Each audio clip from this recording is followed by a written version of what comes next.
बिस्मिल्लाहिर्रहमानिर्रहीम। अस्सलामु अलैकुम डियर स्टूडेंट्स। आई होप बेटा आप सब लोग खैर खैरियत से होंगे। जी बेटा आज हम सेकंड लेक्चर डिस्कस करेंगे जो हमने चैप्टर स्टार्ट किया था बायोलॉजिकल मॉलिक्यूल्स का। प्रीवियस लेक्चर जो था बेटा हमारा वो बायोमॉलिक्यूल्स और उसकी क्लासिफिकेशन पे मुश्तमिल था और उसमें हमने फंडामेंटल मॉलिक्यूल्स के हवाले से भी डिस्कशन की थी जिसमें कार्बोहाइड्रेट्स, प्रोटीन्स एंड लिपिड्स, उसके साथ साथ हमने न्यूक्लिक एसिड्स को भी डिस्कस किया था। ठीक है। और नेक्स्ट हम लोगों ने डिस्कस किया था हाइड्रोलाइसिस एंड कंडेंसेशन को, इनका कंपैरिजन भी हमने देखा था। हमने कहा था कि रिएक्शंस को किस तरह से हम लोग डिवाइड कर देते हैं हाइड्रोलाइसिस में और कंडेंसेशन में। इनको मैंने डिटेल के साथ बताया था। आज जो बेटा हम लोगों ने डिस्कस करना है, this one is importance of water. Water की इम्पोर्टेंस के हवाले से हम डिस्कस करेंगे। बेटा आप अच्छी तरह जानते हैं कि वाटर जो है ये मेन कॉन्स्टिट्यूएंट है अर्थ के ऊपर, और मैक्सिमम अमाउंट जो है वाटर की हमारी अर्थ के ऊपर मौजूद है। हम कह सकते हैं 1/3 ऑफ द अर्थ जो है ये वाटर से कवर्ड है। और अगर हम ऑर्गेनिजम्स की बात करते हैं तो बेटा 70% जो है ऑर्गेनिजम्स वाटर पर मुश्तमिल होते हैं। ठीक है। और इनमें वाटर डिफरेंट फॉर्म्स में सेल्स के अंदर, लाइक एनिमल्स हैं, प्लांट्स हैं, सेल्स के अंदर इनसाइड बॉडी वाटर मौजूद होता है। फिर अगर बात करें तो बेटा वाटर क्योंकि इम्पोर्टेंट कंपोनेंट है लिविंग ऑर्गेनिज्म में, कुछ ऐसी चीजें भी हैं जहां कम से कम वाटर मौजूद है, यानी कि वाटर की आप मिनिमम क्वांटिटी भी कह सकते हैं। Like in case of seeds and bones, ठीक है, 20% जो है इनमें वाटर मौजूद होता है। जबकि अगर ज्यादा से ज्यादा की बात करें और खास तौर पे ह्यूमन बींग्स में 85 to 90% जो है वाटर मौजूद होता है ब्रेन सेल्स में। उसके बाद बेटा एक हमारे पास एक्सेप्शनल केस भी है, जेलीफिश की फॉर्म में लार्ज अमाउंट ऑफ वाटर मौजूद होता है 99%। और दैट्स वाई अगर हम देखें तो जेलीफिश हमें ट्रांसपेरेंट स्ट्रक्चर नजर आती है, इसमें ट्रांसपेरेंसी होती है। ठीक है। अब नेक्स्ट हम डिस्कस करेंगे बेटा प्रॉपर्टीज ऑफ वाटर के बारे में। सो डिफरेंट प्रॉपर्टीज हैं वाटर की और इनको स्टेप बाय स्टेप हमने डिस्कस करना है। बट यहाँ पे मैं आपको बता दूं कि हमारे पास कौन कौन सी प्रॉपर्टीज होंगी जिनको हम डिटेल के साथ डिस्कस करेंगे। सबसे पहले है हाई पोलैरिटी, देन हम डिस्कस करेंगे hydrogen bonding, cohesion and adhesion, high specific heat, high rate of vaporization, hydrophobic exclusions, ionization and lower density of ice. So first property है हमारे पास हाई पोलैरिटी। हाई पोलैरिटी में मैं आपको बताते चलूं सबसे पहले कि जो बॉन्डिंग होती है, बॉन्ड फॉर्मेशन, अब यहाँ पे थोड़ी बहुत केमिस्ट्री आएगी, आपने इसको थोड़ा समझना है। मैं कोशिश करूंगा कि आपको आसान से आसान तरीके से जो है बताऊं, समझाऊं। सो फोकस करना है आपने, इंपॉर्टेंट है ये जो प्रॉपर्टीज है इनमें से कोई ना कोई प्रॉपर्टी जो है बेटा शॉर्ट आंसर्स में अक्सर पूछी जाती है। सो बॉन्ड्स की अगर बात करें तो बेटा bond formation by mutual sharing of electron among two atoms, इसको हम ऐसे बॉन्ड को हम कोवलेंट बॉन्ड का नाम देते हैं। और कोवलेंट बॉन्ड बेटा नॉन पोलर होता है। ठीक है। अब अगर हम बात करेंगे वाटर के केस में तो कोवलेंट बॉन्ड पोलर कहलाता है बिकॉज इसमें म्यूचुअल शेयरिंग ऑफ इलेक्ट्रॉन होती तो है, बट इसमें आप देख सकते हैं वाटर के मॉलिक्यूल में जो इलेक्ट्रॉन शेयरिंग है, like among oxygen, among hydrogen, तो ये ज्यादा जो क्लोजर टू मोर इलेक्ट्रोनेगेटिविटी, मैं आपको क्लियर करता चलूं कि जो पोलर कोवलेंट बॉन्ड है ये वो केमिकल बॉन्ड है जिसमें जो इलेक्ट्रॉन है, share electron closer to more electronegative, ज्यादा से ज्यादा। मतलब अगर हम देखें ना, हमने नॉन पोलर में क्या बात पढ़ी कि form by mutual sharing of electrons, but in case of water sharing तो है बट क्लोजर शेयरिंग है to to the more electronegative atom. और इसी वजह से because of its polar covalent bonds water जो है ये पोलर मॉलिक्यूल कहलाता है। लाइक अब इसमें इक्वल नहीं है, कैसे नहीं है? It has slightly negative pole, one, just एक इसमें आपको नेगेटिव पोल नजर आएगा और दो स्लाइटली पॉजिटिव वन। मैं आपको डायग्राम के जरिए से भी बता देता हूं। डायग्राम में देखिए हमारे पास ऑक्सीजन क्या है, पार्शियल नेगेटिव चार्ज है उसके ऊपर, जबकि हाइड्रोजन के ऊपर क्या है, पार्शियल पॉजिटिव चार्ज। ये शेयरिंग ऑफ इलेक्ट्रॉन आप देख रहे हैं, ये क्योंकि ये pulled closer to more electronegative atom, और इलेक्ट्रोनेगेटिव एटम हमारे पास यहाँ पे आप देख सकते हैं डायग्राम में, ठीक है। और इसी के साथ साथ आपकी बुक में एक सेंटेंस यूज हुआ है, water as a universal solvent, water as a universal solvent. इस चीज को आपने समझना है कि हम वाटर को यूनिवर्सल सॉल्वेंट क्यों कहते हैं। ये पोलैरिटी की बेस पे हम इसको वाटर मॉलिक्यूल्स को कहते हैं कि ये एक्सीलेंट या यूनिवर्सल सॉल्वेंट कहलाता है। जो जितने भी मतलब जो आयनिक कंपाउंड्स होंगे, इलेक्ट्रोलाइट्स होंगे, तो ये वाटर में बेटा इजीली जो है ये डिसॉल्व हो जाते हैं, और क्योंकि स्प्लिटिंग होती है ऑयंस, वाटर ऑयंस में कन्वर्ट हो जाता है, और जो इलेक्ट्रोलाइट्स या आयनिक सब्सटेंसेस हैं वो भी कन्वर्ट हो जाते हैं, जिससे क्या होता है इजीली डिसॉल्व हो जाते हैं। अब जो उसमें जो जब डिसोसिएशन होगी, जब तो जो पॉजिटिव हमारे पास आप कह लें कि ऑयंस होंगे वो नेगेटिव, और जो नेगेटिव हैं वो पॉजिटिव ऑयंस के साथ कंबाइन कर जाएंगे। सो वाटर के बारे में हम कहते हैं कि ये यूनिवर्सल सॉल्वेंट है। और इसी के साथ साथ हमारे जितने भी लिविंग ऑर्गेनिज्म हैं, अक्सर आपने देखा होगा जितने भी रिएक्शन हो रहे होते हैं वो वाटर की मौजूदगी में हो रहे होते हैं। नेक्स्ट बेटा हमारे पास है hydrogen bonding.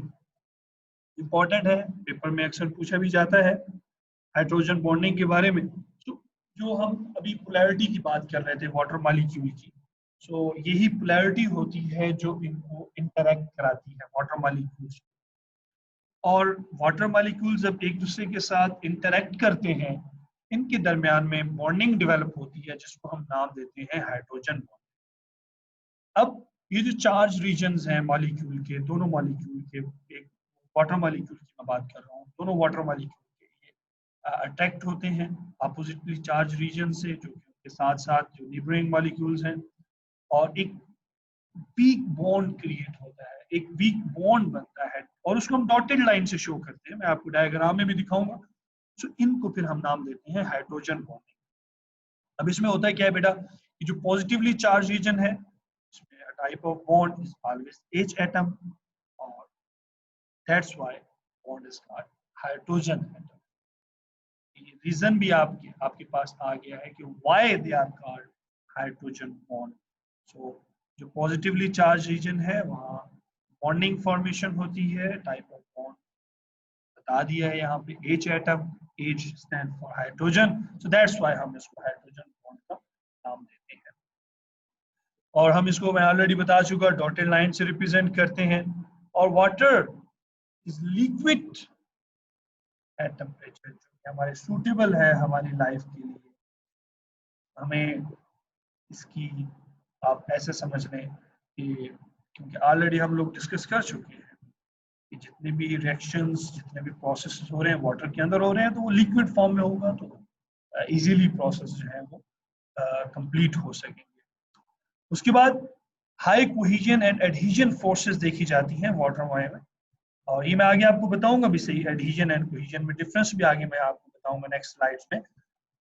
Is due to the presence of hydrogen bond जो कि वाटर के अंदर मौजूद होता है। जरा डायग्राम की तरफ आ जाए बेटा। डायग्राम में यहाँ पे आपको बेटा 4 वाटर मॉलिक्यूल्स नजर आ रहे हैं, और ये 4 वाटर मॉलिक्यूल्स एक टॉप पे है, एक सेंटर में, और 2 साइड्स में मौजूद है, ठीक है, 4 वाटर मॉलिक्यूल्स। अब ये जो 4 वाटर मॉलिक्यूल्स हैं इनके दरमियान में ब्लू कलर में आपको नजर आ रहा है हाइड्रोजन बॉन्डिंग। और ये अब हाइड्रोजन और ऑक्सीजन की अमल है, एक तरफ ऑक्सीजन है एक तरफ हाइड्रोजन। उनके दरमियान में ये वीक बॉन्ड हाइड्रोजन बॉन्ड मौजूद है। डॉटेड लाइन से आपको नजर आएगा हाइड्रोजन के ऊपर partial positive charge and oxygen partial negative charge. Next बेटा हमारे पास है कोहेजन एंड एडहेजन। ये भी मैं आपको बताता चलूं। कोहेजन कहते हैं attraction of water molecules among themselves, यानी कि वाटर मॉलिक्यूल्स के दरमियान में जो इंटरेक्शन देखने को मिलेगी वो कोहेजन कहलाती है, जिसकी वजह से वाटर मॉलिक्यूल्स एक दूसरे के साथ जुड़े होते हैं, अटैच्ड होते हैं, स्टिक्ड होते हैं। ठीक है, तो इस फोर्स को, इस अट्रैक्शन को हम कोहेजन का नाम देते हैं। और इसी कोहेजन की वजह से वाटर जो है फ्रीली मूव करता है, फ्लो करता है।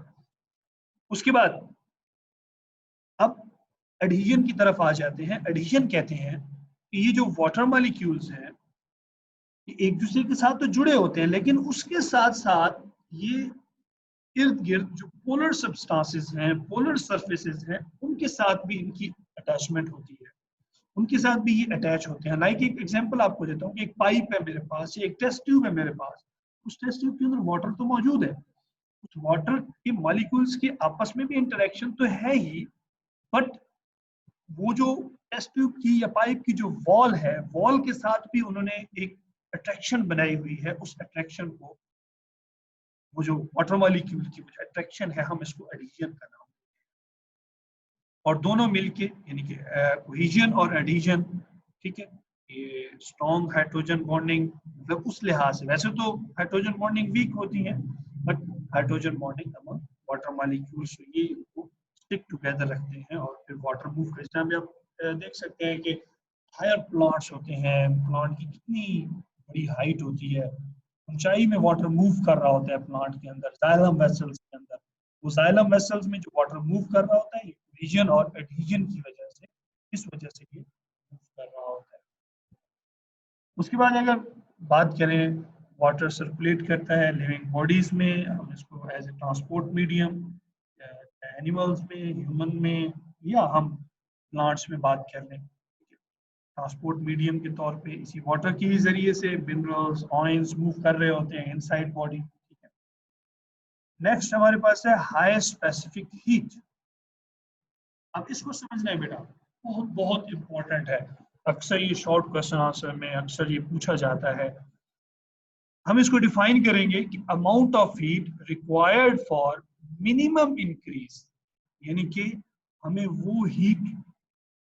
वो अमाउंट ऑफ हीट जो हमें चाहिए मिनिमम इंक्रीज 1 डिग्री सेल्सियस या 1 degree kelvin in temperature of a substance.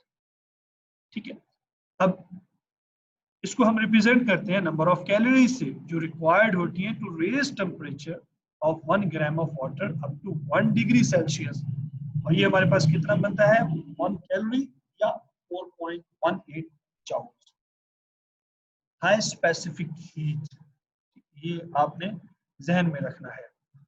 Water आपको पता है इसमें हाई हीट कैपेसिटी है as compare to other substances. किस वजह से, इसकी हाइड्रोजन बॉन्डिंग की वजह से। और इसी बेस पे अगर हम बात करें तो जो टेम्परेचर है वो वाटर का मेंटेन रहता है। ठीक है, उसको बढ़ाया भी जा सकता है, बट इन केस मैं आपको भी समझाता हूँ कि अगर हमारे पास वाटर हाई है, कैपेसिटी है वाटर की, हाई हीट कैपेसिटी, इसको हम टेम्परेचर स्टेबलाइजर के तौर पे, राइट।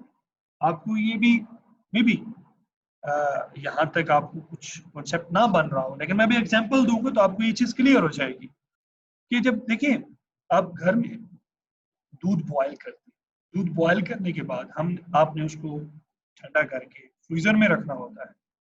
तो आप क्या करते हो कि उसको ठंडा करने के लिए आप एक बर्तन में पानी डालते हो। पानी डालने के बाद वही दूध वाला बर्तन जो आपने दूध गर्म किया था, बॉयल किया था, आप उसके अंदर रख देते हो।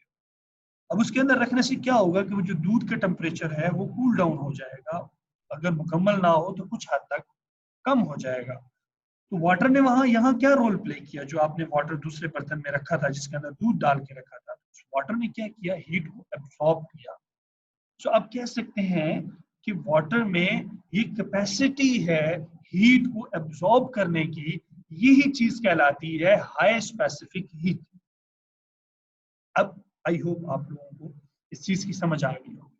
सो due to its high heat capacity, water work as temperature stabilizer or regulator for organism in hot environment, or hence protect the living material against a sudden like गर्मियां हैं, आप हीट अफेक्ट करेगी, बट उसको compensate कैसे किया जाएगा? आपको पसीना आएगा, पसीना आने से क्या होगा? आपकी बॉडी में एक कूलनेस इफेक्ट होगा, जिससे आप रिलैक्स फील करोगे।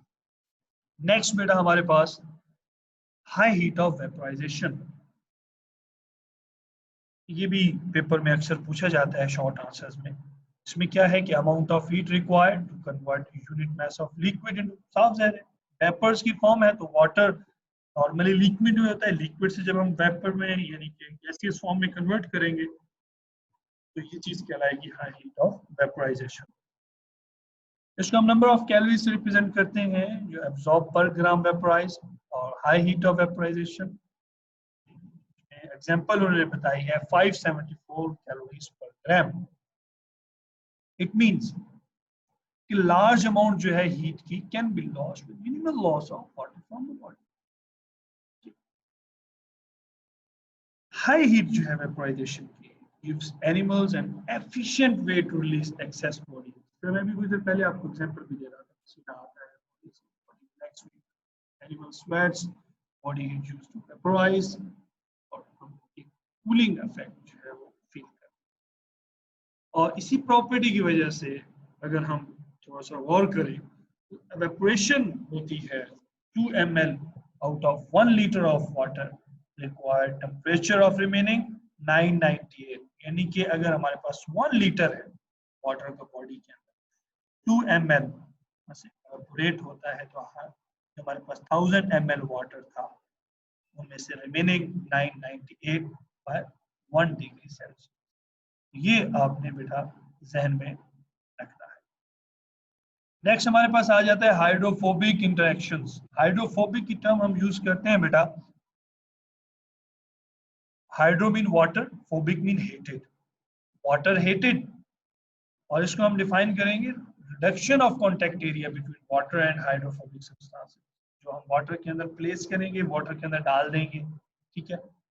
फॉर एग्जांपल जिस तरह आप लोगों ने अक्सर नोट किया होगा कि हम कोई भी ऑयल ड्रॉप्स हैं हम वाटर सोल्यूशन के अंदर या सरफेस ऑफ वाटर में डाल दें तो वहाँ वो क्या करते हैं, वो डिसॉल्व नहीं होते, क्या करते हैं एज इट इज वहाँ मौजूद रहते हैं, ठीक है। तो ये चीज कहलाती है हाइड्रोफोबिक इंटरेक्शंस। और मेन इसका पर्पस क्या है, तो आप कह सकते हैं कि जो हमारे पास लिपिड बाइलेयर मेम्ब्रेन्स हैं उनको ये मेंटेन करता है, उनकी इंटेग्रिटी को मेंटेन करता है, ठीक है। डायग्रामेटिकली भी मैं आपके सामने शो कर देता हूँ। यहाँ पे ऑयल के सब्सटेंस आप देख सकते हैं, वाटर मॉलिक्यूल्स मौजूद हैं, but oily substance as it is मौजूद है, वाटर में आपको डिसॉल्व होते हुए नजर नहीं आए। नेक्स्ट बेटा हमारे पास है आयोनाइजेशन। अब वाटर का मॉलिक्यूल है, ऑयल उसमें कन्वर्ट हो जाता है, ये हमारे पास ये हमारा reversible reaction, sorry reversible reaction. और इसमें क्या होता है, वाटर मॉलिक्यूल आयोनाइज होता है, रिलीज होता है equal number of positive hydrogen ions या नेगेटिव हाइड्रोक्सिल आयंस, और reaction is reversible but equilibrium जो है उसको मेंटेन किया जाता है 25 डिग्री सेल्सियस। इसमें हाइड्रोजन आयन क्योंकि हमारे पास पॉजिटिव और नेगेटिव हाइड्रोक्सिल आयन ये सेपरेट होते हैं और take part in many reactions जो कि हमारे सेल्स के अंदर हो रहे होते हैं, जिससे हमने डिस्कस किया मेटाबॉलिक प्रोसेसेस, ताकि ये मेंटेन कर सके या चेंज कर सके जो हमारे बॉडी है, एनिमल्स हैं या प्लांट्स हैं, पीएच वगैरह। उसके साथ साथ नेक्स्ट हमारे पास डायग्रामेटिकली भी मैं आप लोगों को बता दूं, डायग्रामेटिकली बेटा आप देखिए ना तो यहाँ पे आपको वाटर मॉलिक्यूल जो है ये स्प्लिट होता हुआ नजर आएगा, आयंस में कन्वर्ट होता हुआ। एक तरफ आपके पास हाइड्रोक्सिल आयन नजर आ रहे हैं और एक तरफ जो है हाइड्रोजन आयन जो है बेटा आपको नजर आ रहे हैं। नेक्स्ट हमारे पास लोअर डेंसिटी ऑफ आइस, हमारे पास लास्ट प्रॉपर्टी है वाटर की। इसमें जैसा कि आपने 9th में पढ़ा होगा, क्वेश्चन भी अक्सर आता है व्हाई आइस फ्लोट ऑन तो यहाँ हम इस चीज़ को भी डिस्कस करेंगे। एक तो ये कि आइस जो है लेस डेंस होती है एज कम्पेयर टू वाटर, वो फ्लोट करती है। और इसमें जो अरेंजमेंट देखने को मिलती है वो लैटिक लाइक अरेंजमेंट होती है जो आपको नजर आती है आइस के अंदर, लैटिक लाइक अरेंजमेंट्स। और ये जो लैटिक्स लाइक अरेंजमेंट है इसमें दरअसल होता क्या है कि हमारे पास मैक्सिमम नंबर जो है वो हाइड्रोजन बॉन्डिंग का नजर आता है वाटर मॉलिक्यूल्स में। सो दैट्स व्हाई हम इसको फिर नाम देते हैं। ये मैं डायग्रामेटिकली भी आपको बता दूं तो दैट्स व्हाई हम कहते हैं कि ये लैटिक लाइक अरेंजमेंट इनमें नजर आती है। और फ्रीजिंग वेदर में आइस जो है ये हमारे पास जो खास तौर पे बन जाती है पॉन्ड्स के ऊपर, लेक्स के ऊपर, ये इंसुलेटिंग लेयर का काम करती है ताकि जो इनसाइड वाटर जो लिविंग ऑर्गेनिज्म मौजूद हैं वो सरवाइव कर सकें। उनका टेम्परेचर मेंटेन रहता है और वो इजीली सरवाइव कर सकते हैं। फिर जब आइस मेल्ट हो जाती है तो वही ऑर्गेनिज्म दोबारा बाहर भी आ जाते हैं, सरफेस पे भी आ जाते हैं, बट इनसाइड उनको एक किस्म की आप कह लें प्रोटेक्शन भी मिल जाती है क्योंकि ये इंसुलेटिंग का काम करती है। अब यहाँ डायग्रामेटिकली भी आप देख सकते हैं ये लैटिक्स लाइक अरेंजमेंट है तो आपको आइस में नजर आएंगी। सो रीजंस भी आपको मैंने बता दिए why ice float on the surface of the water. तो आज के लिए बेटा इतना ही। आई होप आप लोगों को समझ आ गया होगा। Thank you so much and Allah Hafiz.